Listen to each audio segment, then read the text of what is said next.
سلطان کے لبوں پر ایک زہریلی مسکراہٹ آ گئی اور اس نے اپنا ہاتھ بطول کے پیٹ سے ہٹایا اور اس کی ٹھوڑی کو اپنی انگلیوں کے سخت گرفت میں لے کر اس کا چہرہ اپنے بالکل سامنے کر لیا۔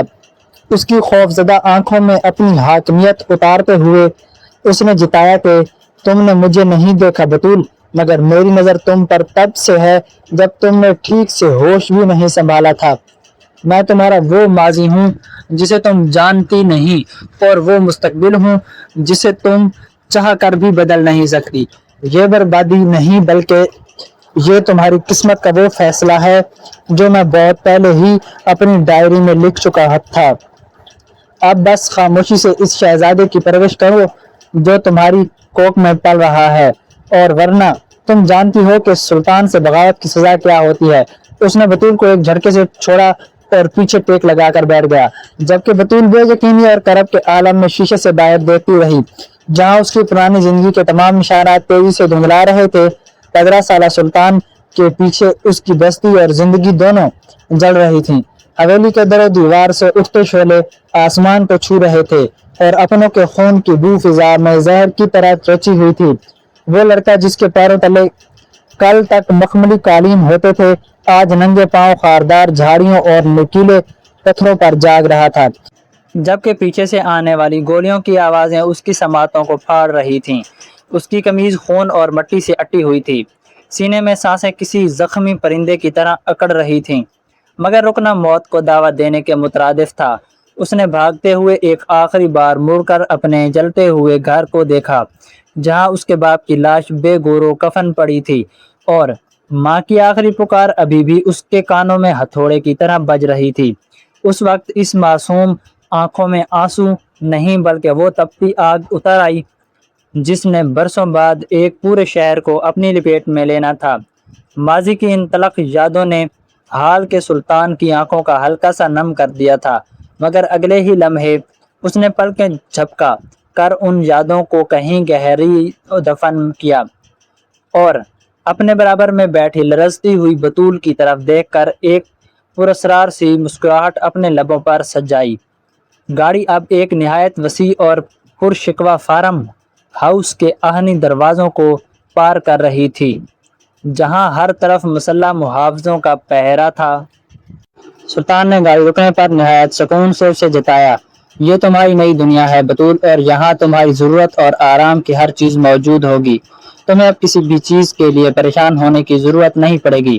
بطول نے بیوی اور لرزتی آواز میں اس کی طرف دیکھا اور بڑی ہمت جمع کر کے بولی، مجھے یہ سب نہیں چاہیے، میں اپنی پڑھائی مکمل کرنا چاہتی ہوں۔ میرا کالج اور میرا مستقبل سب ادھورا رہ جائے گا۔ خدا کے لیے مجھے چھوڑ دیں، میں واپس جانا چاہتی ہوں۔ سلطان کے چہرے پر ایک سرد حاکمیت ابھری اور اس نے بطول کے چہرے کے قریب جھک کر نہایت صفاقی سے امید پر پانی پھیر دیا، تمہیں اب کسی کالج جانے یا پڑھائی کی فکر کرنے کی کوئی ضرورت نہیں، کیونکہ تمہاری زندگی کا اب صرف اور صرف ایک ہی مقصد اور ایک ہی فرض ہے، تم بس یہاں رہو گی اور میرے بچے کو پالو گی۔ اس کے علاوہ تمہاری دنیا میں اب کسی اور خواب کی کوئی گنجائش نہیں۔ اس کے لہجے کی رکاوٹ بطول کے دل کی پار ہو گئی، جبکہ سلطان نے اسے وہیں بے بس چھوڑ کر گاڑی کا دروازہ کھولنے کا اشارہ کیا۔ فارم ہاؤس کے اس عالی شان مگر حبس زدہ کمرے میں بطول خود کو کسی پنجرے میں قید پرندے کی طرح محسوس کر رہی تھی، جہاں دیواروں پر لگی قیمتی پینٹنگز بھی اسے اپنی بے بسی کا مذاق اڑاتی لگتی تھیں۔ رات کی تاریکی گہری ہوتے ہی کمرے کا سکوت اس کے دل کی دھڑکنوں کو تیز کر رہا تھا، اور کھڑکی سے باہر پہرا دیتے مسلح گارڈز کا سایہ اسے جینے کی ہر امید سے دور لے جا رہا تھا۔ ابھی انہی سوچوں میں گم تھے کہ دروازہ جھٹکے سے کھلا اور سلطان کے قدموں کی چاپ نے اسے ساکت کر دیا۔ وہ نہایت اطمینان سے چلتا ہوا اس کے مقابل آیا اور اس کے چہرے پر پھیلی وحشت کو دیکھ کر طنز لہجے میں بولا، یہ کمرہ اب تمہاری نئی حقیقت ہے بطول، یہاں سے بھاگنے کا خیال بھی اپنے ذہن سے نکال دو، کیونکہ اب تمہارے قدموں کی زنجیر وہ بچہ ہے جو میرے نام کی بقا بنے گا۔ بطول نے دیوار سے لا کر خود کو سمیٹتے ہوئے آخری بار منت کی، آپ اتنے سنگ دل کیسے ہو سکتے ہیں؟ کیا مجھ کو ذرا رحم نہیں آتا؟ سلطان نے اس کی ٹھوڑی کو سختی سے پکڑ کر اپنا چہرہ اس کے قریب کیا اور سرد آواز میں اس کے کان میں سرگوشی کی، رحم اس دن مر گیا تھا جب میں اپنے باپ کی لاش کو جلتے دیکھا تھا۔ اب اس حویلی میں صرف میرا حکم چلے گا اور تمہارا کام صرف اطاعت کرنا ہے۔ اب جاؤ اور آرام کرو، کیونکہ کل سے تمہاری نئی زندگی کا باقاعدہ آغاز ہونے والا ہے، جہاں نہ کوئی ماضی ہوگا اور نہ ہی تمہاری مرضی۔ وہ اسے وہیں کرب کے سمندر میں چھوڑ کر باہر نکل گیا، جبکہ بطول فرش پر ڈھیر ہو کر اپنی تقدیر پر رونے لگی، جہاں اب صرف اندھیرا اور سلطان کی حاکمیت باقی تھی۔ اگلی صبح ابھی سورج کی پہلی کرن نے کمرے کو چھوا ہی تھا کہ ایک بوڑھی ملازمہ ناشتے کی ٹرے لے کر داخل ہوئی اور خاموشی سے اسے میز پر رکھ کر بطول کو دیکھنے لگی، جس کی آنکھیں رات بھر رونے سے سوج چکی تھیں۔ بطول نے لرزتی آواز میں پوچھا کہ کیا اسے کبھی یہاں سے جانے کی اجازت ملے گی؟ تو اس بوڑھی عورت نے ایک گہری آہ بھر کر جواب دیا، بیٹی، اس دہلیز کے اندر آنے کا راستہ تو سب کو معلوم ہے، مگر باہر جانے کی قیمت صرف سلطان جانتا ہے۔ تم بس اپنا خیال رکھو، کیونکہ تم اب اس گھر کی عزت اور وارث کی ماں ہو۔ یہ سن کر بطول کے پیروں تلے سے زمین نکل گئی اور اسے احساس ہوا کہ وہ صرف ایک قیدی نہیں بلکہ ایک مہرے کی طرح استعمال ہو رہی ہے، جس کی اپنی کوئی پہچان باقی نہیں رہی۔ اسی لمحے سلطان دوبارہ کمرے میں داخل ہوا۔ اس کے ہاتھ میں کچھ کاغذات تھے، جنہیں اس نے میز پر پٹکتے ہوئے سرد لہجے میں اعلان کیا، یہ ہمارے نکاح کے کاغذات ہیں بطول۔ دنیا کی نظر میں تم میری منقوہ ہو اور قانونی طور پر اس بچے پر صرف میرا حق ہے۔ اب اس حقیقت کو جتنی جلدی تسلیم کر لو گی تمہارے لیے اتنا ہی بہتر ہوگا۔ بطول نے بے یقینی سے ان کاغذات کو دیکھا، جن پر اسی کے فرضی دستخط موجود تھے، اور اسے لگا جیسے اس کی روح پر ایک اور کاری ضرب لگی ہو۔ وہ کچھ کہنے کے لیے تڑپی، مگر سلطان کی آنکھوں کی برف نے اسے دوبارہ خاموش کر دیا۔ سلطان کا لمس بطول کے وجود میں ایک عجیب سی تھرتھراہٹ پیدا کر رہا تھا۔ وہ جتنا پیچھے ہٹنے کی کوشش کرتی، سلطان کا حصار اتنا ہی تنگ ہوتا چلا جاتا، اور اس کی گرفت میں حاکمیت کے ساتھ ساتھ اب ایک بے باک جنون بھی شامل تھا۔ کمرے کی مدھم روشنی میں سلطان کا چہرہ بطول کے بالکل قریب تھا، اتنا قریب کہ ان کی سانسیں ایک دوسرے میں پیوست ہو رہی تھیں، اور بطول کی پلکیں لرزتے ہوئے بار بار جھک رہی تھیں۔ سلطان نے ایک بار پھر اپنا ہاتھ نہایت نرمی مگر حق جتاتے ہوئے بطول کے پیٹ پر رکھا اور جھک کر وہاں اپنے لب رکھ دیے۔ اس کے گرم لمس میں بطول اندر ایک ارتعاش سا پیدا کر دیا، اور اس نے بے اختیار سلطان کے کندھوں کو تھام لیا، جیسے وہ خود کو گرنے سے بچا رہی ہو۔ سلطان نے اپنا سر اٹھایا اور بطول کی مخملی رنگت پر پھیلی سرخی کو دیکھ کر اس کے لبوں کے قریب سرگوشی کی۔ تمہارا یہ جھکنا میرے صبر کا امتحان لیتا ہے بطول۔ تم جانتی ہو کہ میں جو چاہوں چھین لینے کا عادی ہوں، مگر تمہارے معاملے میں میں چاہتا ہوں کہ تم خود کو میرے حوالے کر دو۔ بطول نے کانپتے لبوں کے ساتھ نظریں چرائیں، مگر سلطان نے اس کی ٹھوڑی پکڑ کر اسے دوبارہ اپنی آنکھوں کے سحر میں جگڑ لیا، اور ایک بار پھر جھک کر اس کے پیٹ کو نہایت پیار سے چوما۔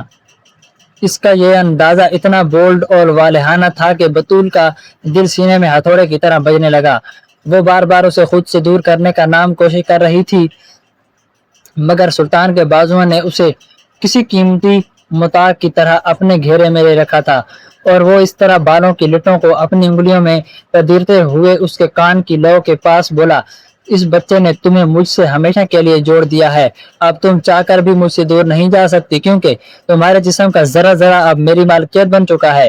بطول کو محسوس ہوا جیسے اس کی ہمت جواب دے رہی ہے، اور سلطان کی قربت اس کی نفرت کو پگھلا کر کسی نامعلوم جذبے میں بدل رہی ہے۔ سلطان نے اس کے ماتھے پر ایک طویل بوسہ دیا اور پھر سے ایک پیٹ پر ہاتھ پھیرتے ہوئے اسے اپنی آغوش میں ایسے سمیٹا جیسے وہ دنیا کی تمام تلخیوں سے اسے محفوظ کر لینا چاہتا ہو۔ رومانس کا وہ خوبصورت سہرا بھی پوری طرح ٹوٹا بھی نہ تھا کہ فارم ہاؤس کی خاموشی اچانک گولیوں کی تھرتھراہٹ اور دھماکوں کی خوفناک آواز سے لرزا اٹھی۔ سلطان جو ابھی بطول کی آغوش میں سکون تلاش کر رہا تھا، ایک جھٹکے سے سیدھا ہوا، اور اس کی آنکھوں کی نرمی کی جگہ وہی پرانی شفافیت لوٹ آئی۔ اس نے ایک لمحے کی تاخیر کیے بغیر بطول کو بازو سے پکڑ کر بیڈ کے نیچے دھکیلا اور خود گن تان کر دروازے کی طرف بڑھا، جہاں باہر سے چیخو پکار اور بھاگ دوڑ کی آوازیں آ رہی تھیں۔ سلطان کا چہرہ غصے سے تھم تھما رہا تھا، اور وہ پھپھرے ہوئے شیر کی طرح دھاڑ کر، کون ہیں یہ بدبخت جو میری حد میں گھسنے کی جرات کر رہے ہیں؟ میری گارڈز کہاں مر گئے ہیں؟ میں ان سب کی کھال کھینچ لوں گا اگر میرے وارث یا اس کی ماں کو ذرا سی بھی خراش آئی۔ بطول جو بیڈ کے نیچے چھپی کانپ رہی تھی، گولیوں کی آوازیں سن کر اس کے دل میں جینے کی نہیں بلکہ مرنے کی ایک عجیب سی خواہش جاگ اٹھی۔ اس نے سوچا کہ شاید یہی وہ موقع ہے جب وہ اس قید اور سلطان کی حاکمیت سے ہمیشہ کے لیے آزاد ہو سکتی ہے، اور اگر کوئی گولی اسے لگ جائے تو یہ روز روز کا ڈر اور ذہنی کرب ختم ہو جائے گا۔ وہ آہستہ سے بیڈ کے نیچے سے رینگ کر باہر نکلی اور کھڑی کھڑکی کی طرف دیکھ رہی تھی جہاں سے گولیاں برس رہی تھیں۔ اس کا ارادہ تھا کہ وہ خود کو ان گولیوں کے سامنے پیش کر دے، مگر سلطان کی عقابی نظروں نے اسے دیکھ لیا۔ سلطان جو دشمنوں سے مقابلہ کر رہا تھا، جیسے ہی اس نے بطول کو کھڑی کی سے طرف بڑھتے دیکھا، وہ اپنی جان کی پرواہ کیے بغیر اس کی طرف چھپٹا اور اسے زور سے فرش پر گرا کر اپنے جسم کے حصار میں لے لیا۔ ٹھیک اسی لمحے ایک گولی اس کے بازو کو چھوتی ہوئی گزر گئی اور پیچھے دیوار میں جا کر لگی۔ سلطان نے زخمی بازو کے باوجود بطول کو سختی سے بھینچ لیا اور اس کی آنکھوں میں وحشت اور غصے کا ایک طوفان تھا۔ وہ چلایا، تم پاگل ہو گئی ہو بطول، تم مرنا چاہتی ہو؟ میں تمہیں اتنی آسانی سے نہیں مرنے دوں گا، کیونکہ تم میری اور صرف میری نہیں بلکہ جب تک میں زندہ ہوں تمہیں کوئی چھو بھی نہیں سکتا۔ باہر گارڈز نے حملہ آور کو پسپا کر دیا تھا اور فضا میں اب صرف بارود کی بو باقی تھی، مگر سلطان کا غصہ ابھی ٹھنڈا نہیں ہوا تھا۔ اس نے بطول کو اٹھا کر بیڈ پر بٹھایا اور خود زخمی بازو کو تھام کر گارڈز پر برس پڑا کہ تم سب کو زندہ چھوڑوں گا نہیں۔ غفلت کی وجہ سے میری بیوی اور بچے کی جان خطرے میں پڑ گئی، میں تمہیں ایسی سزا دوں گا کہ تم موت کی بھیک مانگو گے۔ بطول پھٹی پھٹی آنکھوں سے سلطان سے اس روپ میں دیکھ رہی تھی جس نے ابھی چند لمحے پہلے سے گولیوں کی بچھاڑ میں ڈال بن کر بچایا تھا۔ اس کے دل میں ابھی محبت تو نہیں جاگی، مگر سلطان کی اس دیوانگی اور بے خونی نے اسے بری طرح متاثر کر دیا تھا۔ وہ سوچ رہی تھی کہ ایک انسان اتنا سنگ دل ہو کر بھی کسی کی حفاظت کے لیے اپنی جان ہتھیلی پر کیسے رکھ سکتا ہے۔ سلطان نے ایک جھٹکے سے مڑ کر بطول کو دیکھا اور اس کے قریب آ کر اس کے چہرے کو دونوں ہاتھوں کے پیالے میں بھر لیا۔ اس کی آنکھوں میں ابھی بھی وہی فکر تھی جو بطول نے پہلے کبھی کسی نظروں سے اپنے لیے نہیں دیکھی تھی۔ تم ٹھیک ہو نا بطول؟ تمہیں کہیں چوٹ تو نہیں آئی؟ سلطان کی آواز میں اب غصے کی جگہ ایک عجیب سی لرزش تھی، جیسے اسے واقعی بطول کو کھو دینے کا خوف کھائے جا رہا ہو۔ بطول نے خاموشی سے اسے دیکھا اور اس کے زخمی بازو کی طرف اشارہ کیا جہاں سے خون تیزی سے رس رہا تھا، مگر سلطان نے اسے نظر انداز کرتے ہوئے حکم دیا کہ تم یہیں رہو گی اور باہر نکلنے کی کوشش بھی نہیں کرو گی۔ بطول کے ذہن میں وہ منظر بار بار گھوم رہا تھا جب سلطان نے اپنی جان کی پرواہ کیے بغیر اسے کھڑکی سے دور دھکیلا۔ اسے احساس ہوا کہ سلطان جتنا بھی برا سہی، اس کی حفاظت کے معاملے میں وہ دنیا کا سب سے مضبوط انسان ثابت ہوا تھا۔ اس کے دل میں سلطان کی اس مردانہ شخصیت اور جرأت کے لیے ایک انجانا سا احترام تھا اور تار پیدا ہو رہا تھا جو اسے ایک نئے شہر میں جکڑ رہا تھا۔ فارم ہاؤس کے بڑے ہال میں افراتفری مچی ہوئی تھی جب سلطان کا خاص ڈاکٹر اپنے میڈیکل بیگ کے ساتھ تیزی سے داخل ہوا۔ سلطان اب بھی صوفے پر بیٹھا اپنے بہتے ہوئے خون کی پرواہ کیے بغیر گارڈز کو کڑی نظروں سے دیکھ رہا تھا، جیسے وہ اپنی غفلت پر ان سب کا خاتمہ کر دے گا۔ ڈاکٹر نے قریب آتے ہی سلطان کے بازو کا معائنہ کرنا چاہا، مگر سلطان نے اپنا ہاتھ اٹھا کر اسے سختی سے روکا اور بیڈ کی طرف اشارہ کیا جہاں بطول خاموشی سے بیٹھی اس ساری صورتحال کو دیکھ رہی تھی۔ سلطان کی آواز میں ایک خاص قسم کا فخر اور حاکمیت تھی جب وہ ڈاکٹر کی طرف دیکھ کر دو ٹوک لہجے میں گویا ہوا، ڈاکٹر پہلے میری بیوی بطول کا معائنہ کرو، اس سے یا میرے بچے کو کوئی چھوٹی سی چوٹ بھی نہیں آنی چاہیے، میرے زخم کی فکر بعد میں کرنا کیونکہ اس کی سلامتی میری ترجیح ہے۔ سلطان کے منہ سے پہلی بار سرعام اپنے لیے بیوی کا لفظ سن کر بطول کے کانوں میں جیسے سائیں سائیں ہونے لگی اور وہ بری طرح چونک کر بے یقینی سے اسے دیکھنے لگی۔ اسے صدمہ تھا کہ سلطان نے اتنی آسانی سے ایک فرضی رشتے کو حقیقت بتا کر ڈاکٹر کے سامنے پیش کر دیا تھا۔ ڈاکٹر نے بھی تھوڑی حیرت سے بطول کو دیکھا، مگر سلطان کے جاؤ جلال کے سامنے اسے کچھ بھی پوچھنے کی ہمت نہ ہوئی اور وہ خاموشی سے بطول کا چیک اپ کرنے لگا، جبکہ بطول کا دل سینے میں زور زور سے دھڑک رہا تھا اور وہ سوچ رہی تھی کہ سلطان اسے کسی گہری دلدل میں دھکیل چکا ہے جہاں سے نکلنے کا اب کوئی راستہ باقی نہیں۔ جب ڈاکٹر نے تسلی کر لی کہ بطول اور بچہ دونوں